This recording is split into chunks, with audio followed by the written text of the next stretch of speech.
Yan, kakain na po sila. Yan na. Na-ready na ng mami ang pagkain nila. Yan, pagkain pa nila. Yan.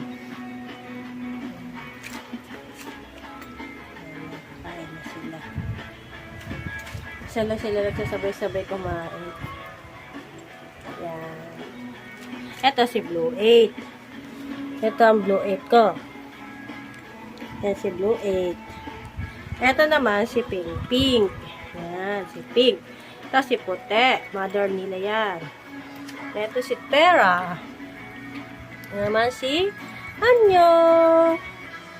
Laki na rin si Anyo, di ba? Yung kinakain nila. Ay, bawal magkalat, Pink, ha? Kaya nga dinurog na yun ni Mami, eh. Food nyo. Para hindi kayo magkakalat.